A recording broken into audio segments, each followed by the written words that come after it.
envereda por desvios doutrinários. Ela é muito rica em temas. E de modo especial eu recomendo aos alunos e senhores advogados, alunos de direito, que estudem com afinco o capítulo 3, o capítulo 4 e o capítulo 5 de Paulo aos Romanos, porque ele trata de um tema interessante, que é o tema da justiça de Deus. E trata sobre a justificação. Porque Deus é um Deus que abomina a injustiça, a atiquia. É interessante que a raiz da palavra justiça, de onde vem de caios, de quia, de caioma e assim por diante, ela tem a sua raiz em de que significa castigo. Que tem ainda uma raiz mais antiga, que significa instrutora ou instrução.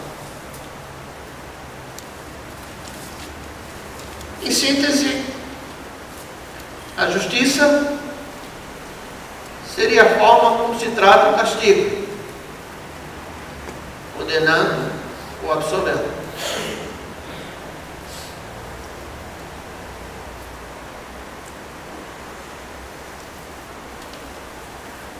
Mas a palavra de Deus, especialmente nesses capítulos, usa o tema justificação. Abramos nossas Bíblias na carta de Paulo aos Romanos, capítulo 3.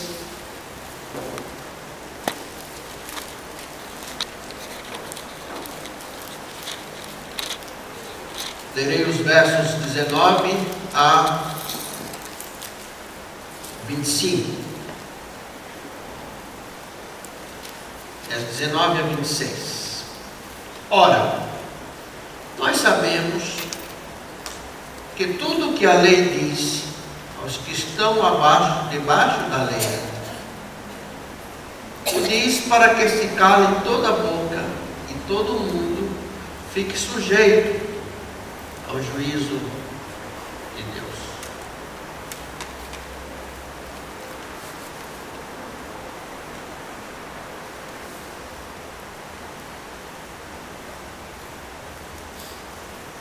Porquanto pelas obras da lei nenhum homem será justificado diante dele.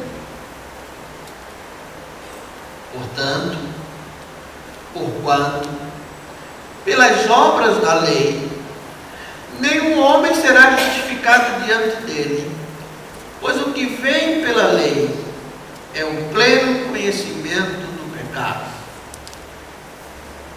Isto é, a lei revela aquilo que é errado. Existe lei por conta daquilo que se faz errado.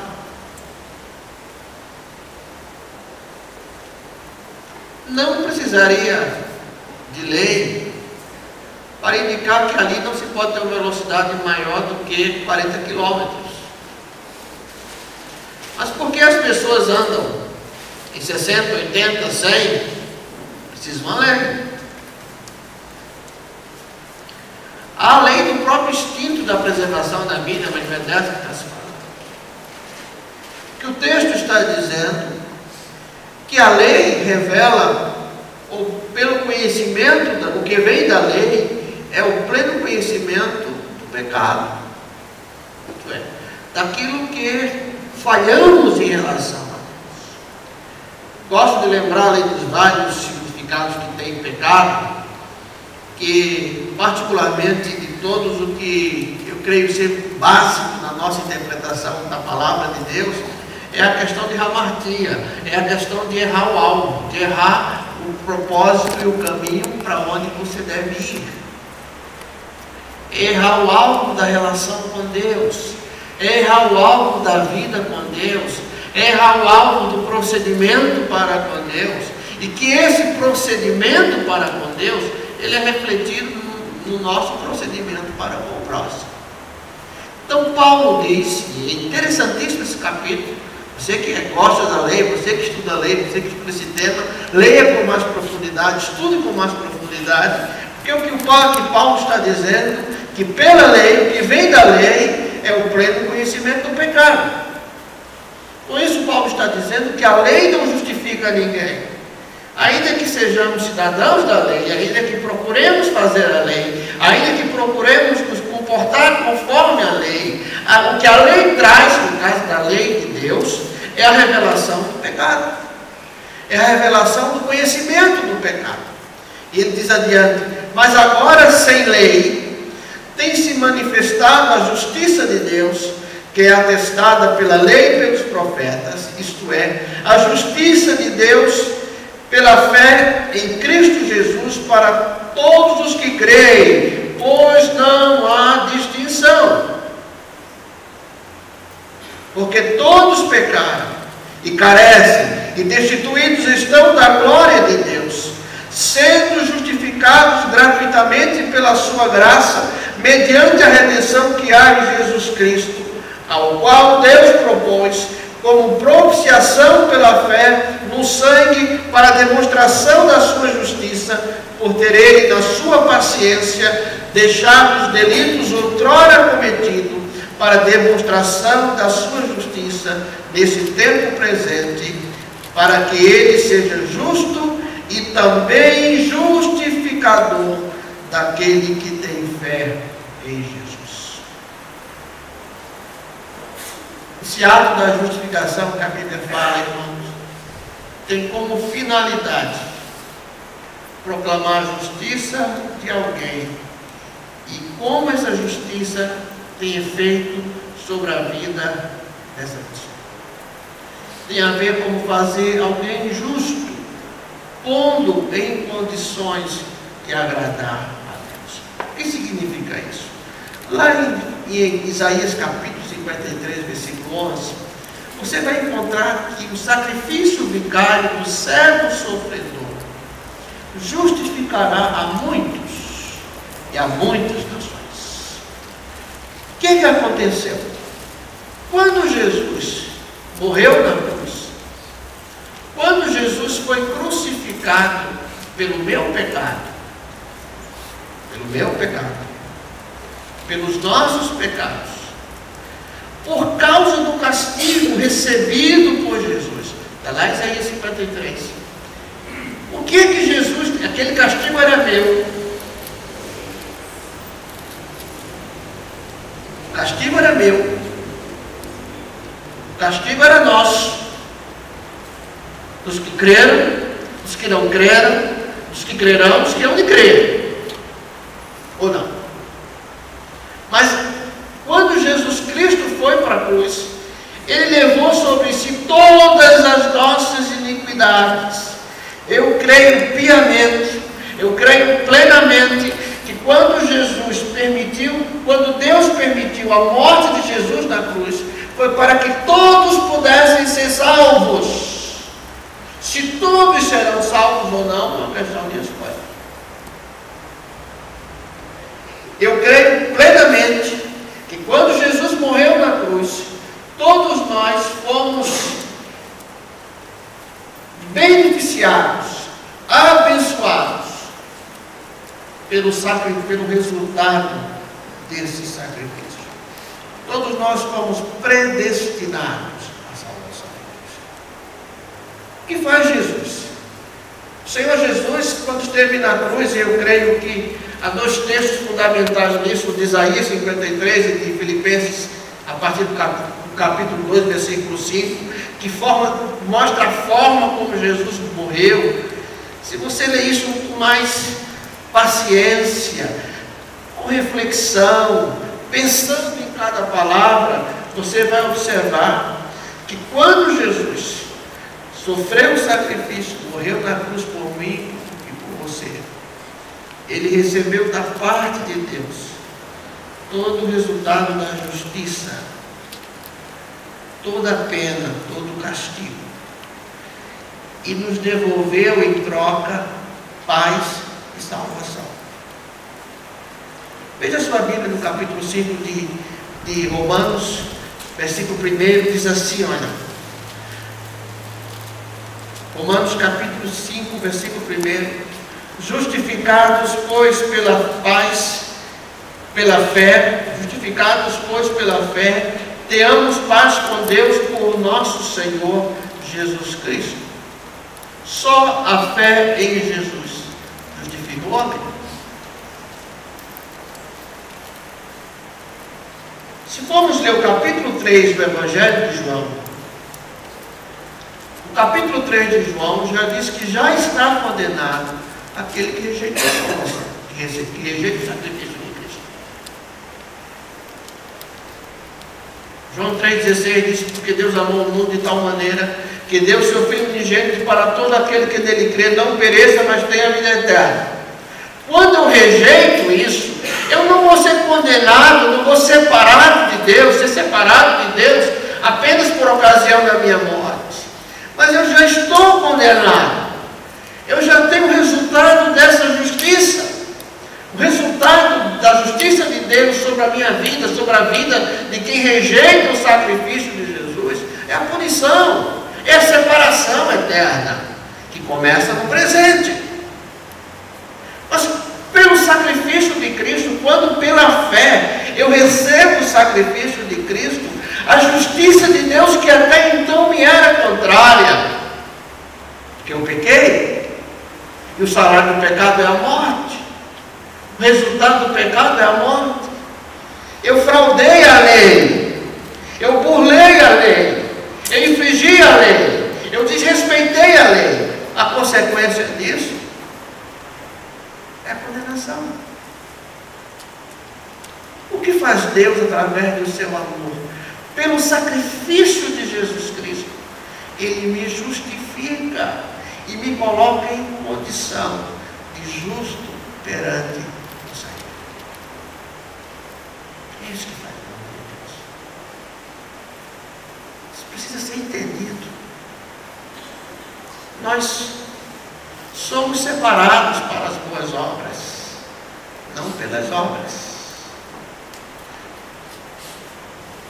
Salvação é dom de Deus, é graça. Efésios, a carta de Paulo de Efésios diz no versículo 2, no capítulo 2, se não me engano, no versículo 14, se não está por ali, que Ele, Jesus, desfez, veja na sua Bíblia, depois leia, que Ele, Jesus, desfez a separação que existia, a barreira de separação.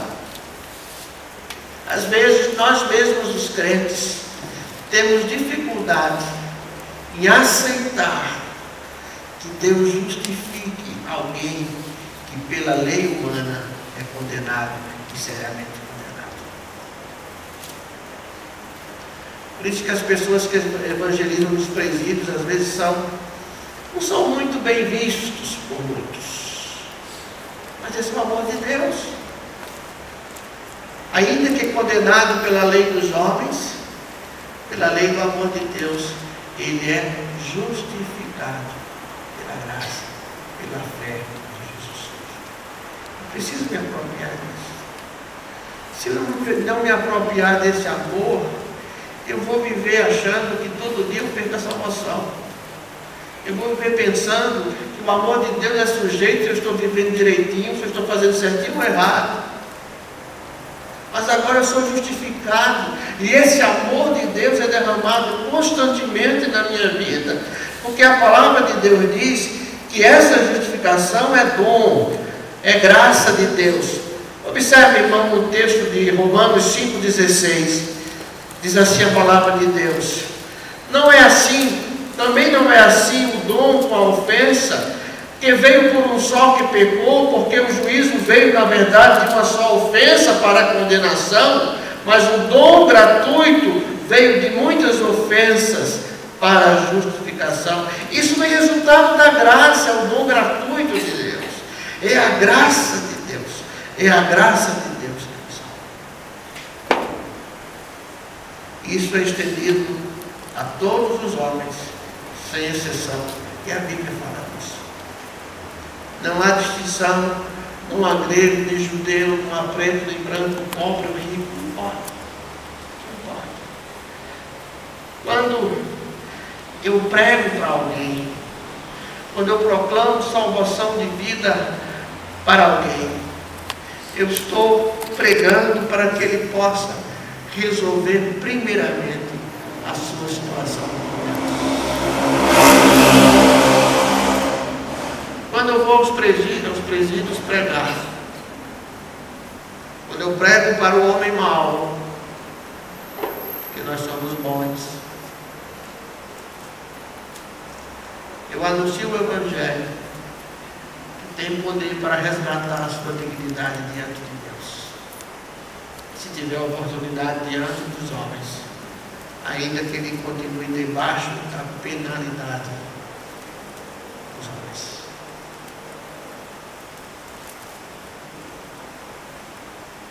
É a justiça de Deus que vem pela fé em Jesus Cristo para todos os que creem, pois não há distinção. O Evangelho de João, como eu disse, é muito claro nessa questão. O versículo 36 do capítulo 3 diz: quem crê no Filho tem a vida eterna. O que, porém, desobedece o Filho não verá a vida, mas sobre ele permanece a ira de Deus. Versículo 18: quem crê nele não é julgado, mas quem não crê nele já está julgado, porquanto não crê no nome do unigênito Filho de Deus.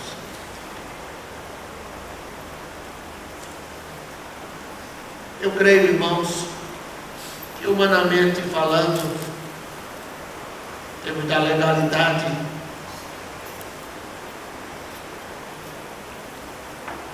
não somos pessoas que vivendo essa vida de ilegalidade. São pessoas do ponto de vista humano corretas. Mas eu e você sabemos que há coisas em nós que não é correta, que não são corretas. Nós sabemos assim. Há coisas que passam pela nossa mente que, se fizessem ninhos, são pássaros que passam sobre a nossa cabeça, que, se fizessem ninhos, teríamos nossas vidas totalmente destruídas, e às vezes as vidas de outras pessoas. Nós sabemos disso. Mas o que eu quero dizer, que assim como eu preciso e precisei de Jesus,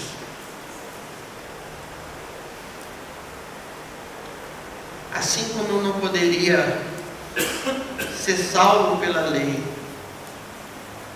quanto mais eu estudo a lei, mais eu vejo a minha imperfeição diante do projeto de Deus. Assim como eu precisei e preciso, assim como boa parte de nós precisou e continua precisando desse amor sobre nossas vidas. Porque algumas coisas param com o tempo, outras vêm. Vencemos algumas lutas e depois aparecem outras. Se eu tivesse a certeza, se tivéssemos a certeza que com o amadurecimento e a velhice cessariam todas as nossas lutas internas, seria muito bom envelhecer. Seria excelente envelhecer. Não é assim. Não é assim.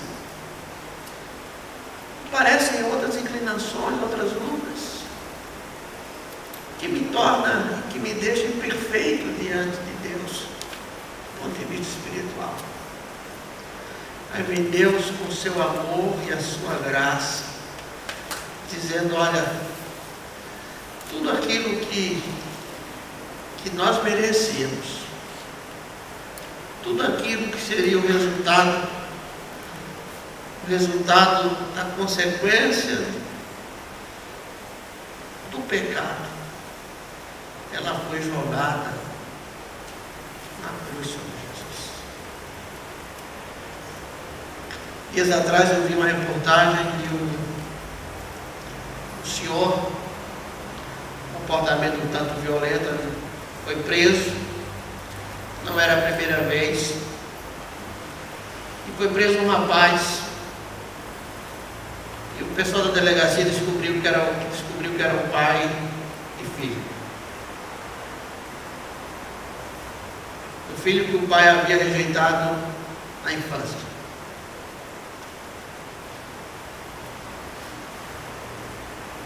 Não sei se alguém ouviu essa reportagem. Saiu um desses canais aí, não lembro qual deles. O pai tentou pedir perdão ao filho. Pelo que entendi, o filho não perdoou. Rejeitou o pedido de perdão. Não importa o que tenhamos feito, o Senhor, nosso Deus e Pai, quando fazemos em nome de Jesus, não rejeita o nosso pedido de perdão. Por isso que sempre é tempo de proclamar a salvação. Sempre é tempo, sempre é tempo, sempre é tempo. Sempre é tempo de evangelizar crianças.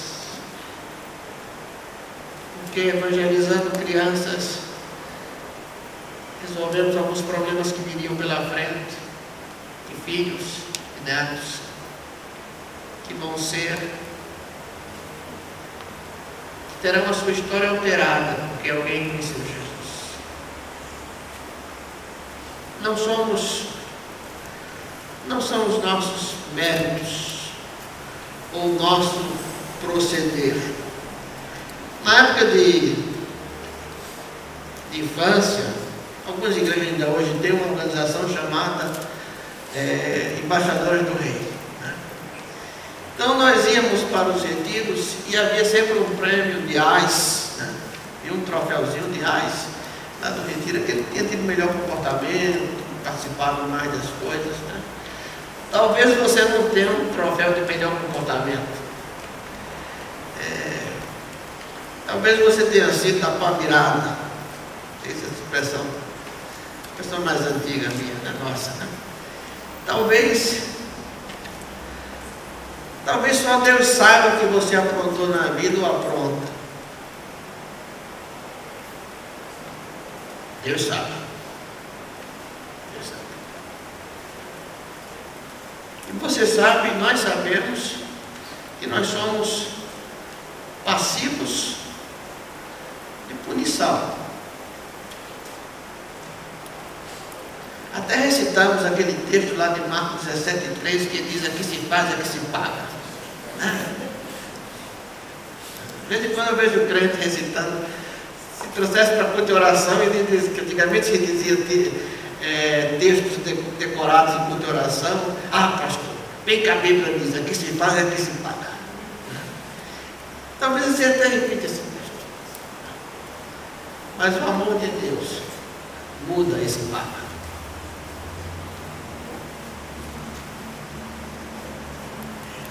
A justiça de Deus é tão amorosa para conosco, que fez com que Jesus fosse lá para nós. Ele pagou o preço. Ele não põe na conta de outro. Não vá procurar Marcos em casa que não vai achar. Marcos 17. Ele não põe na conta de outro. Às vezes, crente não faz isso, mas às vezes alguns são mais espertos, deixa lá sair do lancinho para ver se outro paga. Crente não faz isso. Né? Deus não fez isso. Quem pagou o preço foi Ele mesmo através do seu filho. A dor foi dele.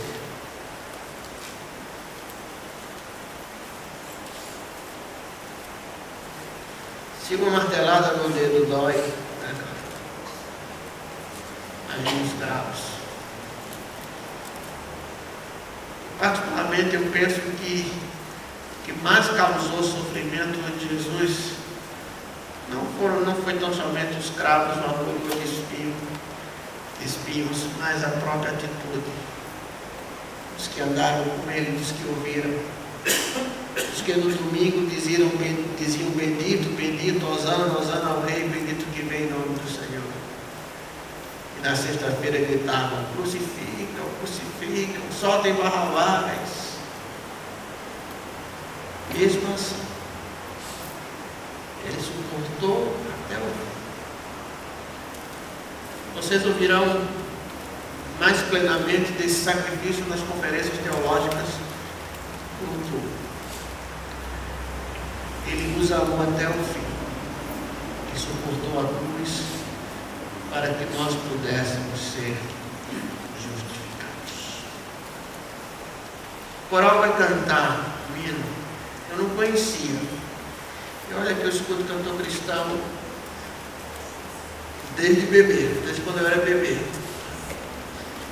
Ele vai cantar a primeira estrofe desse ano. E o irmão José disse que ele era muito cantado em ar livres.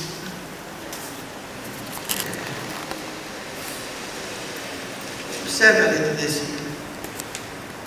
Enquanto o coro canta, você escuta a melodia.